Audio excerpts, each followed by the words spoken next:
यम गीता। यम गीता अग्नि पुराण के अंतर्गत भी प्राप्त होती है। यह गीता यमराज द्वारा नचिकेता के प्रति कही गई है। इस यम गीता की केंद्रीय विषय वस्तु योग दर्शन है। इसके प्रारंभ में प्राचीन काल के विभिन्न मनीषियों जैसे पंचशिख, जनक, जैगीश्वर, देवल आदि के मत अनुसार मनुष्य के परम कल्याण के साधन बताए गए हैं, जिनके द्वारा आत्मचिंतन तथा अनासक्त भाव से शास्त्र उक्त कर्म करने की प्रेरणा मिलती है। इसके बाद इसमें योग मार्ग का वर्णन है।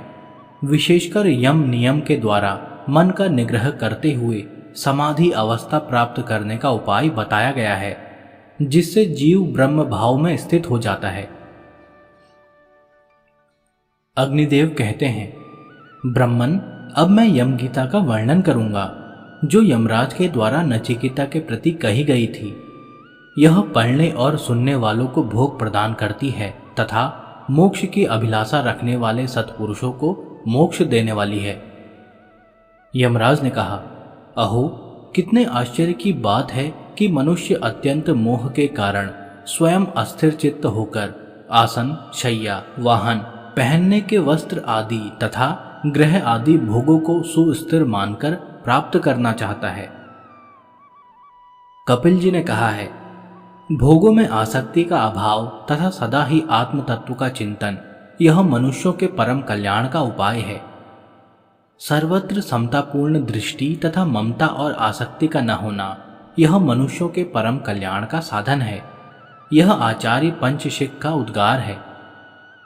गर्भ से लेकर जन्म और बाल्य आदि वय तथा अवस्थाओं के स्वरूप को ठीक ठीक समझना ही मनुष्यों के परम कल्याण का हेतु है। यह गंगा विष्णु का गान है। आध्यात्मिक, आधिदैविक और आधिभौतिक दुख आदि अंत वाले हैं, अर्थात ये उत्पन्न और नष्ट होते रहते हैं। अतः इन्हें क्षणिक समझकर धैर्यपूर्वक सहन करना चाहिए, विचलित नहीं होना चाहिए। इस प्रकार उन दुखों का प्रतिकार ही मनुष्यों के लिए परम कल्याण का साधन है। यह महाराज जनक का मत है। जीवात्मा और परमात्मा वस्तुतः एक हैं। इनमें जो भेद की प्रतीति होती है उसका निवारण करना ही परम कल्याण का हेतु है। यह ब्रह्मा जी का सिद्धांत है। जैगीश्वर का कहना है कि ऋग्वेद, यजुर्वेद और सामवेद में प्रतिपादित जो कर्म हैं उन्हें कर्तव्य समझकर अनासक्त भाव से करना श्रेय का साधन है। सब प्रकार की कर्म आरंभ की आकांक्षा का परित्याग आत्मा के सुख का साधन है। यही मनुष्यों के लिए परम श्रेय है। यह देवल का मत बताया गया है। कामनाओं के त्याग से विज्ञान, सुख, ब्रह्म एवं परम पद की प्राप्ति होती है। कामना रखने वालों को ज्ञान नहीं होता। यह सनकादिकों का सिद्धांत है।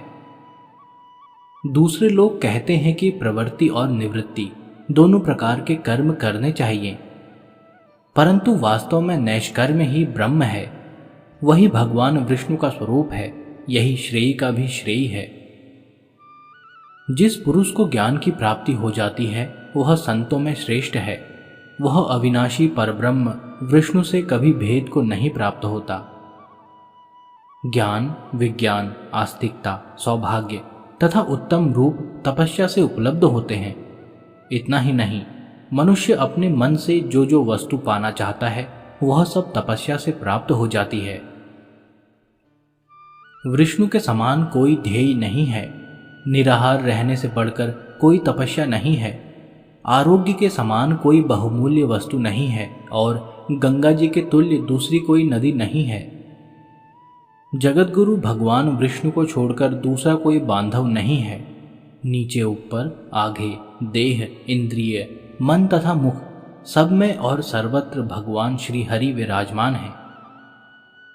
इस प्रकार भगवान का चिंतन करते हुए जो प्राणों का परित्याग करता है वह साक्षात श्री हरि के स्वरूप में मिल जाता है। वह जो सर्वत्र व्यापक ब्रह्म है, जिससे सबकी उत्पत्ति हुई है, जो सर्व स्वरूप है तथा यह सब कुछ जिसका आकार विशेष है, जो इंद्रियों से ग्राह्य नहीं है, जिसका किसी नाम आदि के द्वारा निर्देश नहीं किया जा सकता, जो सुप्रतिष्ठित एवं सबसे परे है, उस परापर ब्रह्म के रूप में साक्षात भगवान विष्णु ही सबके हृदय में विराजमान है। वे यज्ञ के स्वामी तथा यज्ञ स्वरूप हैं। उन्हें कोई तो परब्रह्म रूप से प्राप्त करना चाहते हैं, कोई विष्णु रूप से, कोई शिव रूप से, कोई ब्रह्मा और ईश्वर रूप से, कोई इंद्र आदि नामों से तथा कोई सूर्य, चंद्रमा और काल रूप से उन्हें पाना चाहते हैं। ब्रह्मा से लेकर कीट तक सारे जगत को विष्णु का ही स्वरूप कहते हैं। वे भगवान विष्णु परब्रह्म परमात्मा हैं, जिनके पास पहुंच जाने पर अर्थात जिन्हें जान लेने या पा लेने पर फिर वहां से इस संसार में नहीं लौटना पड़ता। सुवर्ण दान आदि बड़े बड़े दान तथा पुण्य तीर्थों में स्नान करने से, ध्यान लगाने से, व्रत करने से, पूजा से और धर्म की बातें सुनने एवं उनका पालन करने से उनकी प्राप्ति होती है।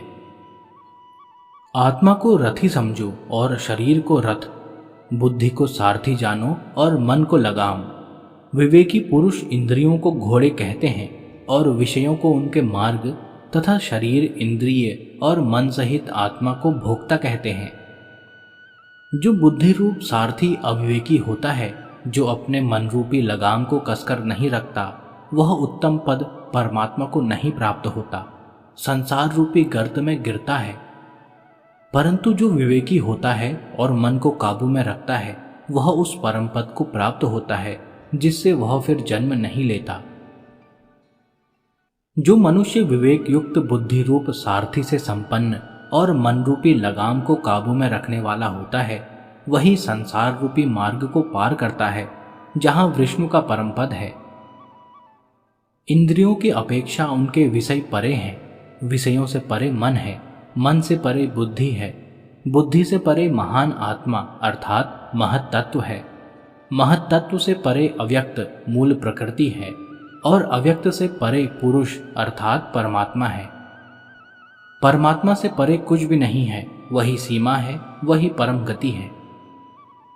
संपूर्ण भूतों में छिपा हुआ यह आत्मा प्रकाश में नहीं आता। सूक्ष्मदर्शी पुरुष अपनी तीव्र एवं सूक्ष्म बुद्धि से ही उसे देख पाते हैं।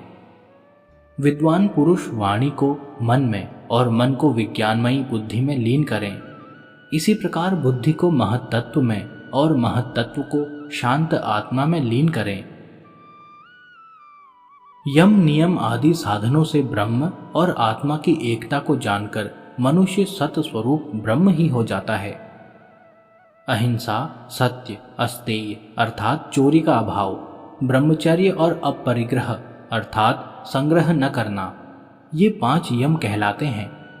नियम भी 5 ही हैं।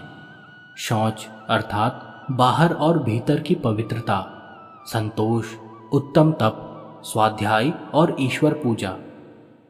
आसन बैठने की प्रक्रिया का नाम है, उसके पद्मासन आदि कई भेद हैं। प्राणवायु को जीतना प्राणायाम है। इंद्रियों का निग्रह प्रत्याहार कहलाता है। ब्रह्मन एक शुभ विषय में जो चित्त को स्थिरता पूर्वक स्थापित करना होता है, उसे बुद्धिमान पुरुष धारणा कहते हैं। एक ही विषय में बारंबार धारणा करने का नाम ध्यान है। मैं ब्रह्म हूं, इस प्रकार के अनुभव में स्थिति होने को समाधि कहते हैं। जैसे घड़ा फूट जाने पर घटाकाश महाकाश से अभिन्न अर्थात एक हो जाता है, उसी प्रकार मुक्त जीव ब्रह्म के साथ एक ही भाव को प्राप्त होता है। वह सत स्वरूप ब्रह्म ही हो जाता है।